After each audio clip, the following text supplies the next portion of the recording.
Diqqat! Shoshilinch tezkor xabar. Ertaga ayrim hududlarda qor yog'ishi prognoz qilindi. Assalomu alaykum hurmatli tomoshabin. Tezkor yangiliklardan birinchilardan bo'lib xabardor bo'lishni istasangiz, videomiz ostida bir dona like va podpisatsiya tugmachasini bosib qo'yishni unutmang. O'zgidromet ertaga 22 dekabr kuni kuzatiladigan ob-havo ma'lumotini e'lon qildi. Unga ko'ra, Toshkent shahrida yog'ingarchilik kutilmaydi. Harorat kechasi 3-5 daraja sovuq, kunduzi 4 daraja iliq bo'ladi. Qoraqalpog'iston Respublikasi va Xorazm viloyatida yog'ingarchilik kutilmaydi. Harorat kechasi 1-6 daraja sovuq, kunduzi 0-5 daraja iliq bo'ladi. Buxoro va Navoiy viloyatlarida ba'zi joylarda biroz qor yog'adi.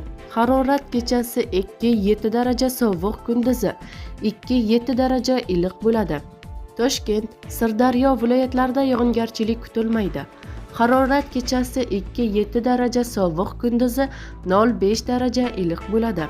Samarqand va Jizzax viloyatlarida ba'zi joylarda biroz qor yog'adi.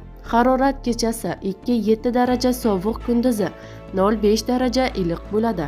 Qashqadaryo va Surxondaryo viloyatlarida havo o'zgaruvchan bo'ladi.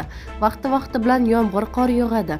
Harorat kechasi 0-5 daraja sovuq, kunduzi 2-7 daraja iliq bo'ladi. Andijon, Namangan, Farg'ona viloyatlarida yog'ingarchilik kutilmaydi. Harorat kechasi 0-5 daraja sovuq, kunduzi 0-5 daraja iliq bo'ladi. Respublikaning tog'li hududlarida esa havo o'zgaruvchan bo'ladi. Vaqti bilan qor yog'adi, ba'zi joylarga tuman tushishi mumkin. Harorat kechasi 8-13 daraja sovuq, kunduzi 0-5 daraja iliq bo'ladi, deyiladi xabarda.